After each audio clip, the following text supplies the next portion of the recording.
नमस्कार, मैं हूं आपके साथ मयंक। तो देखिए, जो खबर मुझे सबसे ज़्यादा परेशान करती है वही खबर एक बार फिर मैं आपको सुनाने जा रहा हूं। गज़ा में एक बार फिर कत्लेआम शुरू हो चुका है। इसराइल ने बड़ी स्ट्राइक करी है, सीज़ फायर की धज्जियां उड़ा दी गई हैं और 104 लोगों की गज़ा में फ़िलिस्तीनियों की मौत हुई है। देखिए, जो खबर है वहाँ से पहले मैं आपको वो बताना चाहूँगा। At least 104 people were killed in the strikes across Gaza overnight Tuesday according to the ministry of health in the battered enclave. These include at least 46 children and 20 women. जो लोग मारे गए हैं उसमें 46 बच्चे हैं और 20 महिलाएं हैं। ये जो 46 बच्चे मरे हैं, ये किस एंगल से आतंकवादी थे ये कोई पता नहीं। ये कैसे आतंकवादी बताया जा सकता है, ये बड़ा समझ के बाहर है। और हॉस्पिटल के जो इंचार्जेस हैं उन्होंने जो इसको डिस्क्राइब किया, describe that situation as catastrophic. एकदम भयावह सिचुएशन। एक रात के अंदर 104 लोगों की मौत हो जाती है इजराइल के स्ट्राइक्स में। और इसके बाद देखिए, डोनाल्ड ट्रंप का भी बयान आया। US president Donald Trump says Israel hit back after a soldier was taken out but claims nothing is going to jeopardize the ceasefire. He also says Hamas has to behave. देखिए, Donald Trump क्या कह रहे हैं। Donald Trump ये कह रहे हैं, जो खबर आई कि जैसी खबरें हैं, डोनाल्ड ट्रंप भी जैसा कह रहे हैं, जैसा आईडीएफ कह रहा है, इजराइल कह रहा है कि एक स्नाइपर के शॉट की वजह से एक इजरायली सोल्जर की डेथ हो जाती है। उन्होंने हमास पर आरोप लगाया कि हमास की तरफ से एक स्नाइपर ने फायर किया जिसमें जो है वो एक इजरायली सोल्जर की मौत हो गई। उसके बाद इजराइल ने बीती रात जो है वो ये स्ट्राइक्स की हैं जिसमें 104 से ज़्यादा लोगों की मौत है, जिसमें 46 बच्चे हैं और 20 महिलाएं शामिल हैं। तो ये स्थिति गज़ा की है, जहाँ पे सीज़ फायर जो है वो क्या हालात है आप खुद ही समझ सकते हैं, कितने वहाँ पे दावे हैं और हकीकत क्या है। लेकिन इस बीच एक और बड़ी खबर जो हमारा थंब भी है मेन, इसको लेकर आगे बढ़ते हैं। जो खबर आ रही है वो खबर आ रही है पाकिस्तान से कि पाकिस्तान जल्द ही गज़ा में 20,000 अपने सैनिक भेजने जा रहा है। 20,000 सोल्जर्स जो है वो पाकिस्तानी आर्मी भेजेगी गज़ा में, जो वहाँ पे जाके जो इस्टेब्लिशमेंट का काम है और रिस्टेब्लिशमेंट है उसको सब कुछ देखेगी। अब देखिए, इस फैसले का पाकिस्तान में ही ज़बरदस्त विरोध हो रहा है। और एक बात मैं आपको शुरू में बता दूं कि ये बात ना ईरान को मंजूर होगी, ये बात ना तुर्की को मंजूर होगी और ये बात कतर को भी मंजूर नहीं होगी। पाकिस्तान अपने 20,000 सैनिक गज़ा भेजे, ये बात किसी को मंजूर नहीं होगी, क्योंकि सब जानते हैं कि इसके पीछे असल मकसद है हमास को ख़त्म करना। देखिए, ये जो बार बार मीटिंग हो रही थी ट्रंप के बीच में और मुनीर के बीच में और पाकिस्तान के प्रधानमंत्री के बीच में, और ट्रंप जो बार बार उनकी तारीफ कर रहे थे, इसके पीछे की कई एक्सपर्ट मानते हैं कि अब इसकी असल वजह निकलकर सामने आ गई है।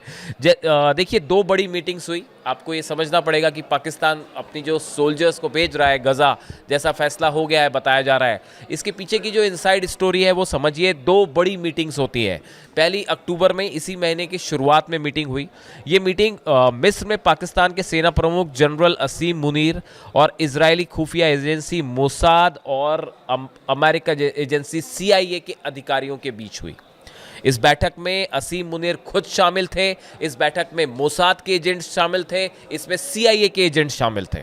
और इस बैठक में ये पूरा प्लान तैयार हुआ कि कैसे पाकिस्तान अपनी सेना को गज़ा भेजेगा और वहाँ पे क्या उनका मिशन होगा और कैसे ऑपरेट करेगा। यानी पाकिस्तानी आर्मी मोसाद और CIA के साथ मिलकर काम करेगी गज़ा में। इन हालात में आप खुद सोचिए कि कैसे एक न्यूट्रल कंट्री की फोर्स पर कैसे विश्वास किया जा सकता है। अगर वो मोसाद से कांटेक्ट में है, अगर वो CIA से कांटेक्ट में है, तो ये बात मैंने शुरू में ही कहा, ईरान को कतई मंजूर नहीं होगी। ईरान इस बात के लिए कतई राजी नहीं होगा कि CIA और मोसाद के अधिकारियों के साथ मिलकर मुनीर अपनी सेना जो है वो गज़ा भेजे। और पीछे मकसद क्या होगा?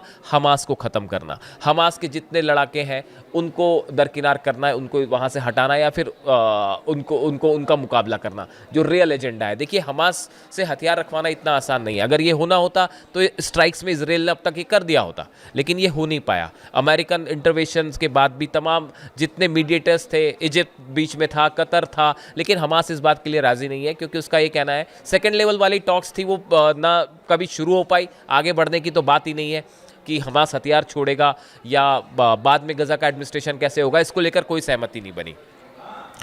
इन हालात में अब एक जो काउंटर प्लान तैयार था वो ये था पाकिस्तान की सेना को अंदर भेजना। तो पहली मीटिंग मैंने आपको बताई जिसमें मुनीर शामिल थे, मोसाद के अधिकारी शामिल थे और CIA के अधिकारी शामिल थे। इसके अलावा देखिए जो दूसरी एक और बड़ी बैठक है जो बताई जाती है, जिसमें पाकिस्तान आर्मी चीफ असीम मुनीर ने जॉर्डन के शाह अब्दुल्ला और जॉइंट चीफ ऑफ स्टाफ के जो अध्यक्ष है मेजर जनरल यूसुफ हुनैती के साथ बातचीत की है।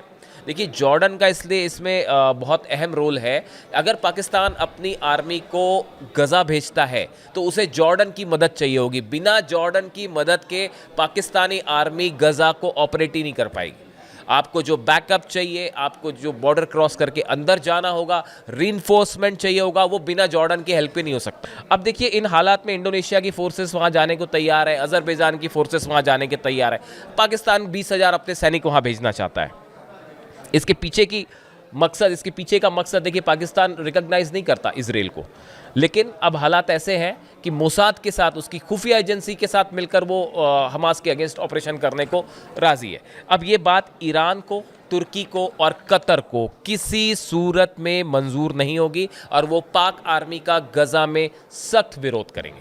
ये बात जो है हर कोई जानता है कि किसी भी सूरत में ये बात मंजूर नहीं होगी। बल्कि आगे अगर आप देखें तो कई अरेबियन कंट्रीज़ भी ऐसी हैं जिनको भी ये बात गले नहीं उतर रही कि पाकिस्तानी सोल्जर्स जो है 20,000 सोल्जर वहाँ जाए। इसके पीछे की कहानी भी है, शायद आप लोगों ने पढ़ी होगी, जानते होंगे आप, कि 1970 की बात है जब पाकिस्तान की सेना ने जो है वो अटैक किया था फ़िलिस्तीनियों के ऊपर, और बताया जाता है कि उसमें 20,000 से ज़्यादा फ़िलिस्तीनियों की मौत हुई थी। उस समय जॉर्डन के जो किंग थे वहाँ पे, और उनके खिलाफ जो फ़िलिस्तीनी लड़ाके थे उन्होंने विद्रोह कर दिया था, और इस तरह से इराक और सीरिया का उनको समर्थन हासिल था। लेकिन उसके बाद जो है पाकिस्तान की सेना, उस समय ब्रिगेडियर जिया उल हक जो थे उनके नेतृत्व में जो है वो ट्रेनिंग मिशन के बहाने पाकिस्तान की सेना जो है उसको जॉर्डन भेजा गया, और जॉर्डन पहुंचने के बाद पाकिस्तान की सेना ने युद्ध शुरू कर दिया और फिलिस्तीनियों पर भीषण हमले हुए।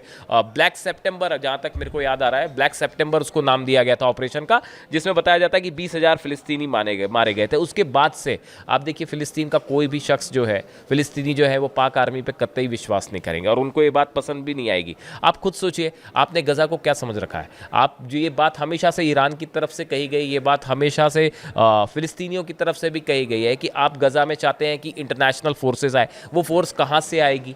उसका वो क्या फिलिस्तीनियों को किसी तरह से कहा गया था कि एक कमेटी बनाई जाएगी जिसमें लोकल बॉडीज़ के लोग शामिल होंगे? ऐसा कुछ नहीं होने जा रहा है। जितने भी फैसले हैं लगता है गज़ा को लेकर वो थोप दिए जा रहे हैं बाहर से, और उन्हें एग्जीक्यूट करने की कोशिश की जा रही है। इसीलिए अब्बास अराक्ची ने, विदेश मंत्री जो हैं ईरान के, उन्होंने कहा था कि कोई भी ऐसी चीज़ स्वीकार नहीं हो पाएगी या सक्सेसफुल नहीं हो पाएगी जो बाहर से थोपी गई है। पुतिन का भी यही बयान आया था कि आप डील करिए, बहुत अच्छी बात है, लेकिन डील की टर्म्स एंड कंडीशंस शुरू से तय होनी चाहिए। सब देशों के बीच इस पे वृहद चर्चा होनी चाहिए थी, उसके बाद डील होनी चाहिए थी, वरना ये डील टिकाऊ नहीं होगी। पुतिन की बात देखिए सही साबित होती दिखाई दे रही है। अली खामेनी साहब ने जो बात कही थी वो सही होती दिखाई दे रही है। और अब इस सिचुएशन में गज़ा में आपने देखा 100 लोगों की कल मौत है, और उसके बाद अभी खबर है कि पाकिस्तान अपनी आर्मी वहां भेजना चाहता है। इन हालात में ट्रंप का दौरा चल ही रहा है, उस पर हम देखते हैं कि नज़र रहेगी, जो भी अपडेट होगा आप तक पहुँचाएंगे।